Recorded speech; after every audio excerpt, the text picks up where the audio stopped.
Dead Call. Written by William F. Nolan.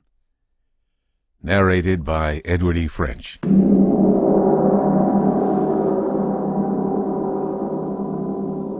Len had been dead for a month when the phone rang. Midnight. Cold in the house and me dragged up from sleep to answer the call. Helen gone for the weekend. Me alone in the house. And the phone ringing. Hello? Hello, Frank. Who is this? You know me. It's Len. Old Len Stiles. Leonard Stiles died 4 weeks ago. 4 weeks, 3 days, 2 hours, and 27 minutes ago, to be exact. I want to know who you are. The same dry chuckle I'd heard so many times. Come on, old buddy. After 20 years? Hell, you know me. This is a damned poor joke. No joke, Frank. You're there, alive, and I'm here, dead. And you know something, old buddy? I'm really glad I did it. Did what? Killed myself, because death is just what I hoped it would be. Beautiful, gray, quiet. No pressures. Len Stiles' death was an accident. Concrete freeway barrier. His car... I aimed my car for that barrier. The phone voice told me. Pedal to the floor. Doing over 90 when I hit. No accident, Frank. The voice. Cold. Cold. I wanted to be dead. And no regrets. I tried to laugh, make light of this, matching his chuckle for my own. Dead men don't use telephones. I'm not really using the phone. Not in a physical sense. It's just that I chose to contact you this way. You might say it's a matter of psychic electricity. As a detached spirit, I'm able to align my cosmic vibrations to match the vibrations of this power line. Simple, really. Sure. A snap, nothing to it. Naturally, you're skeptical. I expected you to be. But listen carefully to me, Frank. And I listened, with the phone gripped in my hand in that cold night house, as the voice told me things that only Len could know. Intimate details of shared experiences extending back through 2 decades. And when he'd finished, I was certain of one thing. He was Len Stiles. But how? I still don't... Think of this phone as a medium, a line of force through which I can bridge the gap between us. The dry chuckle again. Hell, you gotta admit it beats holding hands around a table in the dark. Yet the principle is the same. I'd been standing by my desk, transfixed by the voice. Now I moved behind the desk, sat down, trying to absorb the dark miracle. My muscles were wire-taut, my fingers cramped about the black receiver. I dragged in a slow breath, the night dampness of the room pressing at me. All right. I don't believe in ghosts, don't pretend to understand any of this, but I'll accept it. I must accept it. I'm glad, Frank. Because it's important that we talk. A long moment of hesitation. Then the voice, lower now, softer. I know how lousy things have been, old buddy. What do you mean? I just know how things are going for you. And I want to help. As your friend, I want you to know that I understand. Well, I'm really not... You've been feeling bad, haven't you? Kinda down, right? Yeah. A little, I guess. And I don't blame you. You've got reasons, lots of reasons. For one, there's your money problem. I'm expecting a raise. Shendorf promised me one. Within the next few weeks. You won't get it, Frank.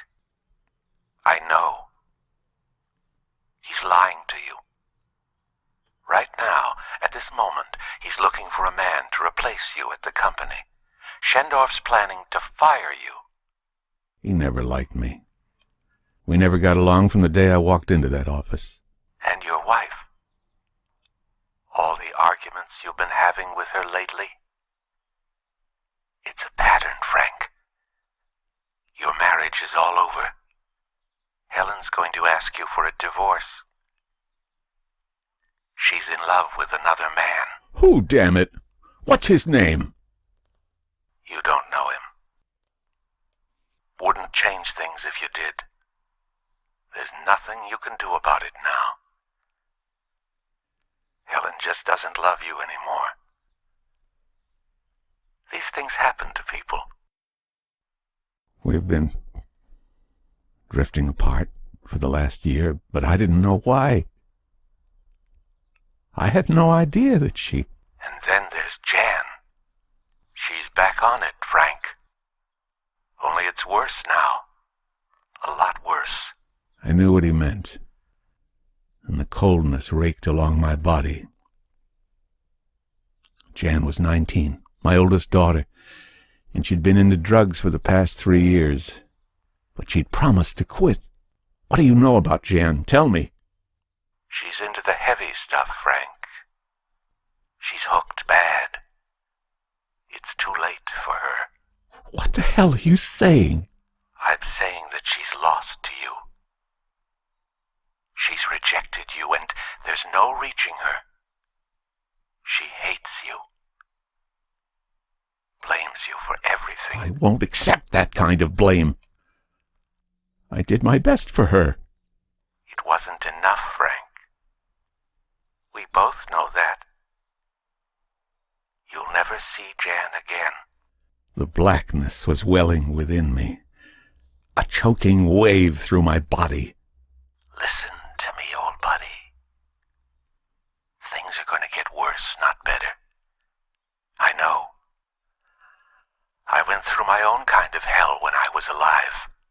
I'll start over.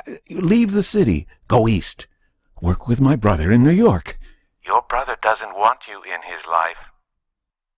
You'd be an intruder. An alien. He never writes you, does he? No, but that doesn't mean... Not even a card last Christmas. No letters or calls. He doesn't want you with him, Frank. Believe me. And then he began to tell me other things. He began to talk about middle age and how it was too late now to make any kind of new beginning. He spoke of disease, loneliness, of rejection and despair, and the blackness was complete. There's only one real solution to things, Frank. Just one. That gun you keep in your desk upstairs. Use it, Frank. Use the gun. I couldn't do that. But why not? What other choice have you got? The solution is there. Go upstairs and use the gun. I'll be waiting for you afterwards. You won't be alone. It'll be like the old days. We'll be together. Death is beautiful, Frank. I know life is ugly, but death is beautiful. Use the gun, Frank. The gun. Use the gun. The gun. The gun. The gun. I've been dead for a month now, and Len was right. It's fine here. No pressures, no worries, gray and quiet and beautiful. I know how lousy things have been going for you, and they won't get any better. Isn't that your phone ringing? Better answer it. It's important that we talk.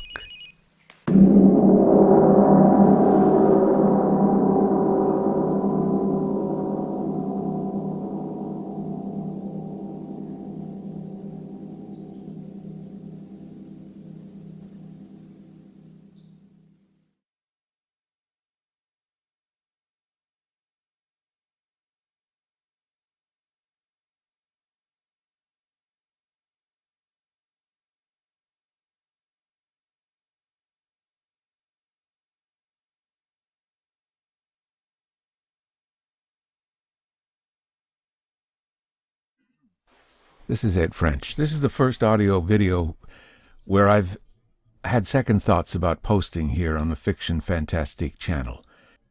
But I decided to put it here because I think it fits right in with many of the themes expressed here. Many of the fantastic fictions here are, like this one, expressions of the fears and anxieties we all share as members of the human family. It's been somewhat gratifying to be told by some listeners that these strange tales have on occasion relieved the stress that they were experiencing in life, sometimes shining a light on the unpleasant side of our human reality can aid in our understanding of what's good about life and give us hope. I hope your head's in a good place. If not, I would remind you that your friends and family members would rush to your aid if you were drowning or in an accident, so tell them now if your life is in danger from suicide. I know that's difficult. If you can't do that, you should know that the National Suicide Prevention Lifeline is a national network of local crisis centers that provides free and confidential emotional support to people in suicidal crisis or emotional distress. 24 hours a day, 7 days a week. Call them. 1-800-273-8255. 1-800-273-8255.